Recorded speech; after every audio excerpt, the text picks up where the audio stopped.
ഒരു 10-55 ദിവസം മേയർ എന്നുള്ള നിലയ്ക്ക് പ്രവർത്തിക്കുമ്പോഴേക്കും എനിക്ക് തോന്നുന്നത് തദ്ദേശ സ്വയംഭരണ സ്ഥാപനത്തിന് ഇടപെടാൻ പറ്റാത്തതായിട്ട് ഈ സമൂഹത്തിൽ ഒരു കാര്യവും കാണാനില്ല എന്നാണ് എനിക്ക് എൻ്റെ അനുഭവത്തിൽ പറയാനുള്ളത്. ലോകം അനുഗമിക്കേണ്ട രാജ്യമായിട്ട് ഭാരതം മാറണം എന്നുള്ള നിലയിലുള്ള പ്രവർത്തനം കാഴ്ചവെക്കുവാൻ വേണ്ടി ഈ രാജ്യത്ത് സാധിക്കുന്ന ഏറ്റവും പ്രധാനപ്പെട്ട കോർപ്പറേഷനുകളിൽ ഒന്നാണ് തിരുവനന്തപുരം കോർപ്പറേഷൻ എന്ന് അക്ഷരാർത്ഥത്തിൽ തന്നെയുള്ള ആത്മവിശ്വാസവുമായിട്ടാണ് ഞാൻ ഇവിടെ നിൽക്കുന്നത്. നന്നായിട്ട് കഠിനാധ്വാനം ചെയ്തു കഴിഞ്ഞാൽ തെക്കേ ഇന്ത്യയുടെ സാമ്പത്തിക തലസ്ഥാനമായി മാറുവാനുള്ള എല്ലാ സാധ്യതകളും ഉള്ളത് തിരുവനന്തപുരത്തിനാണ്, തിരുവനന്തപുരത്തിന് മാത്രമാണ് എന്നുള്ള കാര്യത്തിൽ യാതൊരു സംശയവുമില്ല. ചെറിയ ചില തീരുമാനങ്ങൾ എടുക്കുവാൻ താമസിക്കുന്നത് കൊണ്ടുണ്ടാകുന്ന നെഗറ്റീവ് ഇമ്പാക്റ്റ് അതികഠിനമാണ്, അതിഭീകരമാണ്, അത് അനുഭവിക്കേണ്ടി വരുന്നത് സാധാരണക്കാരനാണ്. ഇതിലൊക്കെ തന്നെ നമുക്ക് സജീവമായ ഇടപെടലുകളും മാറ്റങ്ങളും വരുത്തേണ്ടതായിട്ടുണ്ട്. നമസ്കാരം. 14ാം പഞ്ചവത്സര പദ്ധതിയുടെ ഭാഗമായുള്ള തിരുവനന്തപുരം നഗരസഭയുടെ വികസന സെമിനാർ ഇപ്പോൾ നടക്കുകയാണ്. സംസ്ഥാന സർക്കാരും നഗരസഭയും സംയുക്തമായാണ് ഇത്തരത്തിലൊരു വികസന സെമിനാർ നടത്തുന്നത്. എന്തായാലും വരുന്ന നാളുകളിൽ എന്തൊക്കെ വികസനങ്ങളാണ് നഗരസഭയിൽ നടത്തേണ്ടത്, നടപ്പിലാക്കാൻ സാധിക്കുക എന്നുള്ള കാര്യങ്ങളാണ് പ്രധാനമായും ഈയൊരു സെഷനിൽ ചർച്ച ചെയ്യുന്നത്. നിലവിലിപ്പോൾ ഈ പരിപാടി ഉദ്ഘാടനം ചെയ്യുവാൻ എത്തിയിരിക്കുന്നത് കേന്ദ്ര സഹമന്ത്രിയായ ജോർജ് കുര്യനാണ്. മേയർ വി രാജേഷ് അടക്കമുള്ള, അതുകൂടാതെ സംസ്ഥാനത്തെ മന്ത്രിമാരായ വി ശിവൻകുട്ടി, അതുകൂടാതെ MP രാജേഷ് ഉൾപ്പെടെയുള്ള മന്ത്രിമാർ ഈ ഒരു പരിപാടിയിൽ സംവദിക്കുന്നുണ്ട്. എന്തായാലും നിലവിലിപ്പോൾ ഈ പരിപാടിയുടെ ഭാഗമായി മേയർ വി രാജേഷ് സംസാരിക്കുകയാണ്. സാധാരണക്കാരായ ഒരു വ്യക്തിയുടെ അല്ലെങ്കിൽ ഒരു സമൂഹത്തിലെ ഏതൊരു വ്യക്തിയുടെയും നിത്യജീവിതത്തിൽ ഓരോ നിമിഷവും ഇടപെടുന്ന പ്രസ്ഥാനങ്ങളാണ് തദ്ദേശ സ്വയംഭരണ സ്ഥാപനങ്ങൾ.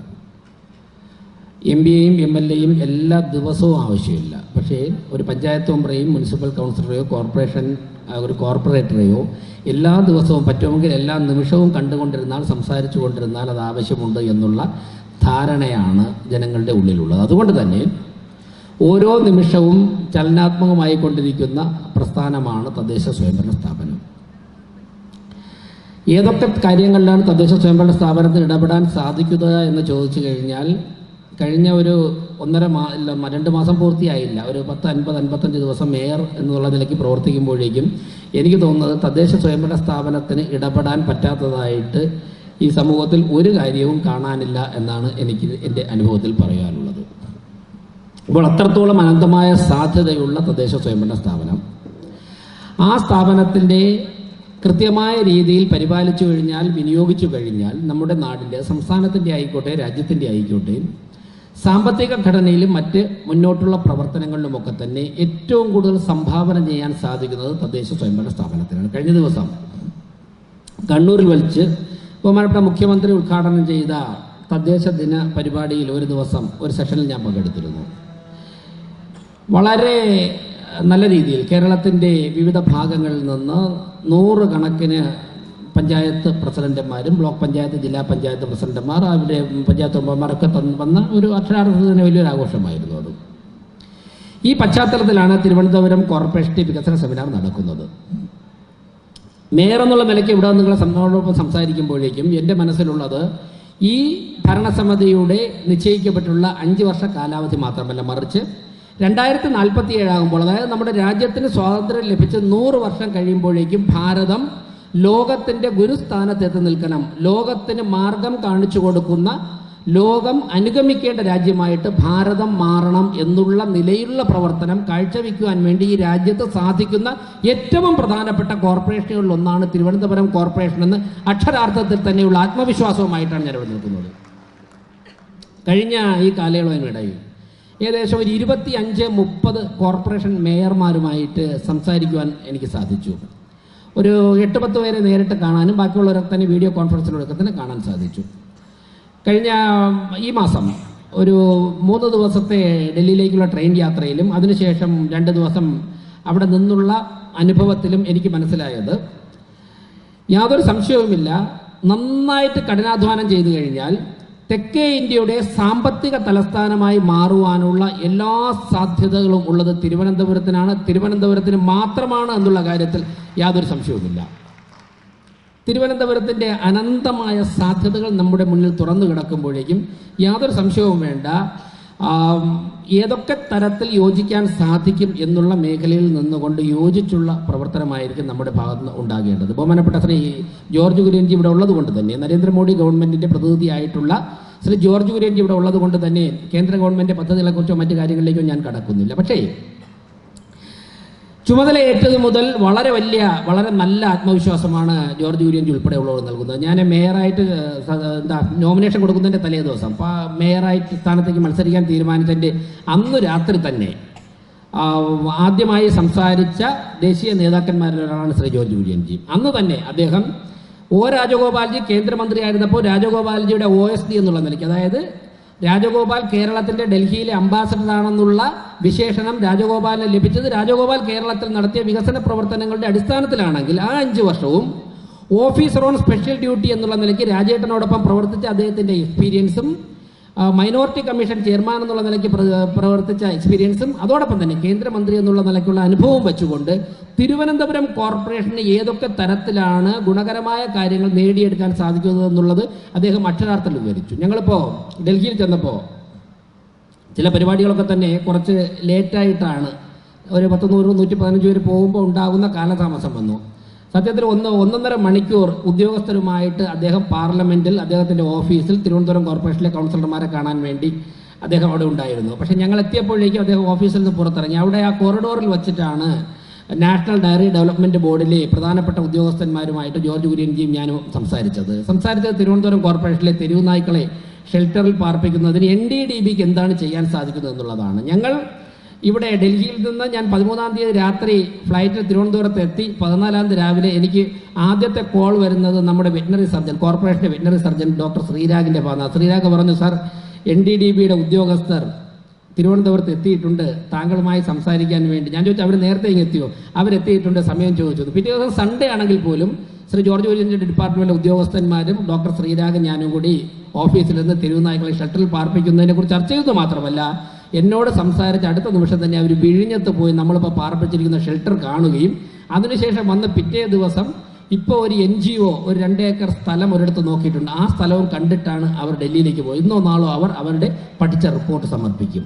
ഞാൻ സൂചിപ്പിച്ചത്, ഒരു പദ്ധതി ചർച്ച ചെയ്തു കഴിഞ്ഞാൽ അതിന് 6 മാസം, 1 വർഷം, 2 വർഷം അതിന്റെ മീറ്റർ അളന്ന് അതിന് എത്ര നീളം ഉണ്ടെന്നുള്ളത്, വീതി ഉണ്ടെന്നുള്ളത്, അതിൽ തെറ്റുകൾ കണ്ടുപിടിച്ച് അങ്ങനെ കാലതാമസം വരുത്തി ജനങ്ങളുടെ പണവും അതോടൊപ്പം തന്നെ സമയവും പോയി BP-യും കൂടി ആരോഗ്യവും നശിച്ചു പോകുന്നതിന് പകരം ഒരു കാര്യം തീരുമാനിച്ചാൽ തീർച്ചയായിട്ടും അതിന്റെ A to Z ചർച്ച ചെയ്ത് തീരുമാനിച്ചു കഴിഞ്ഞാൽ അടുത്ത നിമിഷം തന്നെ ആ കാര്യങ്ങൾ നടപ്പിലാക്കി അതിന്റെ റിസൾട്ട് സമൂഹത്തിന് ഉണ്ടാക്കി കൊടുക്കുക എന്നുള്ളതാണ് കഴിഞ്ഞ 11 വർഷമായിട്ട് നരേന്ദ്രമോദി ഈ രാജ്യത്ത് ചെയ്യുന്നത്. അതുകൊണ്ടാണെന്ന് ഭാരതത്തെ നോക്കി ലോകത്തിലെ പല രാഷ്ട്രങ്ങളും ഭാരതം ഞങ്ങൾക്ക് മാതൃകയാണെന്ന് പറയും. ഞാൻ ദീർഘിപ്പിക്കുന്നില്ല. കഴിഞ്ഞ ഒരു പരിപാടിയിൽ ഞാൻ ദീർഘമായിട്ട് എൻ്റെ കാഴ്ചപ്പാടൊക്കെ തന്നെ മേയർ എന്നുള്ള നിലയ്ക്ക് വിശദീകരിച്ചു. പ്രിയപ്പെട്ടവരെ, ഇന്നലെ വൈകുന്നേരം മാനവീയം വീതിയിൽ ഒരു പരിപാടി നടന്നിരുന്നു. നമ്മുടെ എല്ലാ പ്രസ്ഥാനങ്ങളുടെയും LDFന്റെ UDFന്റെ ഉൾപ്പെടെ കൗൺസിലർമാരും നേതാക്കന്മാരൊക്കെ പങ്കെടുത്ത പരിപാടിയാണ്. ഒരു പുതിയ തുടക്കമാണ്. അതായത് സംസ്ഥാന സ്കൂൾ കലോത്സവത്തിൽ പങ്കെടുത്ത ചിലരൊക്കെ തന്നെ മേയറായതിനു ശേഷം എന്നെ കാണാൻ വേണ്ടി വന്നിരുന്നു. അപ്പോഴേക്കും ഞങ്ങൾ നടത്തിയ ചർച്ചയിലുണ്ടായ ഒരു ആശയമാണ്, കോർപ്പറേഷൻ പരിധിയിൽ നിന്നും കലോത്സവത്തിൽ പങ്കെടുത്ത കുട്ടികളെ ആദരിക്കണമെന്ന്. വളരെ പെട്ടെന്ന് തന്നെ ഞാൻ എപ്പോഴും പറയാറുണ്ട്, നേച്ചർ ഈസ് പവർഫുൾ എന്ന്. അതായത് നമ്മൾ സത്യസന്ധമായി സുതാര്യമായി ആത്മാർത്ഥമായിട്ടൊരു കാര്യം ആഗ്രഹിച്ചു കഴിഞ്ഞാൽ ബാക്കി കാര്യങ്ങൾ പ്രകൃതി തന്നെ ചെയ്തുകൊള്ളും എന്നുള്ളതുപോലെ എല്ലാ കാര്യങ്ങളും ഒത്തുവന്നു. ഇന്നലെ 385 കുട്ടികളാണ് തിരുവനന്തപുരം കോർപ്പറേഷൻ പരിധിയിലെ സ്കൂളുകളിൽ നിന്നും തൃശ്ശൂരിൽ കലോത്സവത്തിന് പങ്കെടുത്ത് A ഗ്രേഡ് നേടിയ 385 കുട്ടികളെ ആദരിക്കുക മാത്രമല്ല അവരുടെ വ്യത്യസ്ത ഇനം കലാപരിപാടികൾ അവിടെ അവതരിപ്പിക്കാനുള്ള അവസരവും ഉണ്ടാക്കി. മാത്രവുമല്ല, ഏറ്റവും മുന്നേറ്റം നടത്തിയ സ്കൂളിന് ഒരു എവർ റോളിംഗ് ട്രോഫി കൂടി കോർപ്പറേഷൻ തന്നെ സമ്മാനിച്ചു. 3 വർഷം തുടർച്ചയായി വാങ്ങിക്കഴിഞ്ഞാൽ അവർക്ക് ട്രോഫി സ്വന്തമാവുന്ന തരത്തിൽ. അത് എഡ്യൂക്കേഷൻ സ്റ്റാൻഡിംഗ് കമ്മിറ്റി ചെമ്പഴന്തിയുടെ നേതൃത്വത്തിലാണ് ചെയ്തത്. ഞാനത് സൂചിപ്പിച്ചത്, അത് ആ മേഖലയിൽ മാത്രം ഒതുക്കാൻ ഞങ്ങൾ ആഗ്രഹിക്കുന്നില്ല, മറിച്ച് കായിക മേഖലയിലായിക്കോട്ടെ, സാംസ്കാരിക മേഖലയിലായിക്കോട്ടെ, അങ്ങനെയുള്ള എല്ലാ മേഖലയിലേക്കും തദ്ദേശ സ്വയംഭരണ സ്ഥാപനങ്ങൾക്ക് കടന്നു ചെല്ലാൻ സാധിക്കും. അത്തരത്തിൽ ഈ 5 വർഷം കൊണ്ട്, ഈ 5 വർഷം പൂർത്തിയാകുമ്പോൾ കുറച്ച് രാഷ്ട്രീയ നേതാക്കന്മാരും കുറച്ച് ഉദ്യോഗസ്ഥരും മാത്രം കൂടിയിരുന്നു കൊണ്ട് ചർച്ച ചെയ്ത് കോടിക്കണക്കിന് രൂപ ചെലവഴിച്ച് പദ്ധതികൾ നടപ്പിലാക്കി നാടിന്റെ വികസനം തീരുമാനിക്കുന്നതിന് പകരം ഏതൊക്കെ മേഖലയിലാണോ പരിചയസമ്പന്നരുള്ളത്, എക്സ്പെർട്ടുകളുള്ളത്, അവരുടെ കൂടി അഭിപ്രായം തേടിക്കൊണ്ട് നമ്മുടെ നാടിനെ മുന്നോട്ട് എങ്ങനെ നയിക്കാം എന്നുള്ള തീരുമാനവും ഇടപെടലുമായിരിക്കും ഞങ്ങളുടെ ഭാഗത്തുനിന്ന് പ്രതീക്ഷിക്കുന്നത്. അതിന് ഒരു കാര്യം എനിക്ക് ഈ അവസരത്തിൽ സൂചിപ്പിക്കാനുള്ളത്, കൗൺസിലർമാരൊക്കെ ഉണ്ട്. കഴിഞ്ഞ 5 വർഷവും ഞാൻ കോർപ്പറേഷന്റെ കൗൺസിലറായിരുന്നു. നമ്മുടെ തന്നെ ചിന്തയ നിലവാരത്തിൽ കുറച്ചുകൂടി വ്യത്യാസം വരുത്തണമെന്ന് വ്യക്തിപരമായിട്ട് എന്നോടുൾപ്പെടെ ഒരു വിമർശനാത്മകമായ ഒരു നിർദ്ദേശം വെച്ചുകൊണ്ട് ഞാൻ പറയുകയാണ്. അതായത് തിരുവനന്തപുരം കോർപ്പറേഷന്റെ കൗൺസിലർ എന്ന് പറയുമ്പോഴേക്കും നമ്മുടെ ചർച്ച, നമ്മുടെ ഇടപെടലുകൾ, അത് നമ്മുടെ രാജ്യത്തിന് ഏറ്റവും കൂടുതൽ സമ്പത്ത് ഞാൻ ഉദ്ദേശിക്കുമ്പോൾ മനുഷ്യ സമ്പത്തായിക്കോട്ടെ, മറ്റുള്ള തരത്തിലായിക്കോട്ടെ, സാമ്പത്തികമായിക്കോട്ടെ, ഇത് ഇത് സംഭാവന ചെയ്യാനുള്ള ഒരു കോർപ്പറേഷന്റെ ഭരണാധികാരികളാണ് എന്നുള്ള നിലവാരത്തിലുള്ള ഇടപെടലുകളും ചർച്ചകളുമാണ് നമ്മുടെ ഭാഗത്തുനിന്നുണ്ടാകുന്നത്. ഉദ്യോഗസ്ഥർ, ഞാൻ നേരത്തെ പറഞ്ഞ ഉദ്യോഗസ്ഥരുടെ ശൈലിയിലും കാലാനുസൃതമായ കാതലായ മാറ്റങ്ങൾ വരുത്തേണ്ടതായിട്ടുണ്ട് എന്നാണ് ഞാനിപ്പോൾ പറഞ്ഞത്. ഞാനിപ്പോൾ അവിടെ പറഞ്ഞു നിർത്തുകയാണ്.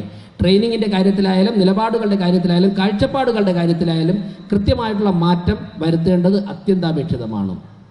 ചെറിയ ചില തീരുമാനങ്ങൾ എടുക്കുവാൻ താമസിക്കുന്നത് കൊണ്ടുണ്ടാകുന്ന നെഗറ്റീവ് ഇമ്പാക്റ്റ് അതികഠിനമാണ്, അതിഭീകരമാണ്. അത് അനുഭവിക്കേണ്ടി വന്ന സാധാരണക്കാരനാണ്. ഇതിലൊക്കെ തന്നെ നമുക്ക് സജീവമായ ഇടപെടലുകളും മാറ്റങ്ങളും വരുത്തേണ്ടതായിട്ടുണ്ട്. ഞാൻ ദീർഘിപ്പിക്കുന്നില്ല. അതുകൊണ്ട് തന്നെ ഈ ഭരണസമിതി, നമ്മുടെ 101 പേർ അടങ്ങുന്ന ഈ ഭരണസമിതി 5 വർഷം പൂർത്തിയാകുമ്പോഴേക്കും ഞങ്ങൾ തെരഞ്ഞെടുപ്പ് പ്രവർത്തന സമയത്ത് പറഞ്ഞതുപോലെ ആരും ജീവിക്കുവാൻ ആഗ്രഹിക്കുന്ന ഒരു പട്ടണമായിട്ട് തിരുവനന്തപുരത്തെ മാറ്റുവാനുള്ള തുടക്കമായിരിക്കണം ഇത് എന്നാണ് എനിക്ക് ഈ അവസരത്തിൽ പറയാനുള്ളത്. 1-2 ദിവസം കൂടി കഴിയുമ്പോഴേക്കും നമ്മുടെ ബഡ്ജറ്റ് വരികയാണ്. പുതിയ ഭരണസമിതിയുടെ ആദ്യത്തെ ബഡ്ജറ്റ് എന്ന് പറയുമ്പോഴേക്കും തീർച്ചയായിട്ടും വളരെയധികം പ്രതീക്ഷയോടെയാണ് തിരുവനന്തപുരത്തെ എന്നല്ല കേരളത്തിലെ ജനങ്ങളൊക്കെ തന്നെ നോക്കുന്നത്. യാതൊരു സംശയവും വേണ്ട. ഈ ബഡ്ജറ്റ് നമ്മുടെ ഡെപ്യൂട്ടി മേയർ അവതരിപ്പിച്ച് കഴിയുമ്പോഴേക്കും ഞാൻ ഡെപ്യൂട്ടി മേയറോട് പറയുന്നു, ഈ ബഡ്ജറ്റ് കേരളം മുഴുവൻ വളരെ പോസിറ്റീവായിട്ട് ചർച്ച ചെയ്യുന്ന ഒരു ബഡ്ജറ്റായിട്ട് മാറണം എന്നാണ് എനിക്ക് ഡെപ്യൂട്ടി മേയറോട് പറയുവാനുള്ളത്. അതിനുള്ള എല്ലാവിധ ആശംസയും അർപ്പിച്ചുകൊണ്ട് ഞാൻ നിർത്തുന്നു. എന്തായാലും BJP നഗരസഭയിൽ അധികാരത്തിന് ഏറിയതിന് ശേഷമുള്ള ആദ്യത്തെ വികസന പരിപാടിയാണ്, അതായത് വികസന സെമിനാറാണ് നിലവിലിപ്പോൾ ഇവിടെ നടക്കുന്നത്. നിരവധി വികസന മുന്നേറ്റങ്ങളാണ്, അതായത് വികസന രൂപരേഖയാണ് നിലവിലിപ്പോൾ തിരുവനന്തപുരം നഗരസഭയിൽ തയ്യാറാക്കിക്കൊണ്ടിരിക്കുന്നത്. അത് വരും നാളുകളിൽ, അതായത് ഈ 5 വർഷത്തിനുള്ളിൽ നടപ്പിലാക്കാൻ സാധിക്കുമെന്നുള്ള പ്രതീക്ഷയാണ് മേയർ VV രാജേഷും പങ്കുവയ്ക്കുന്നത്. ക്യാമറമാൻ അഖിൽ അശോകിനൊപ്പം അമൽ രുദ്ര, മറുനാടൻ മലയാളി, തിരുവനന്തപുരം.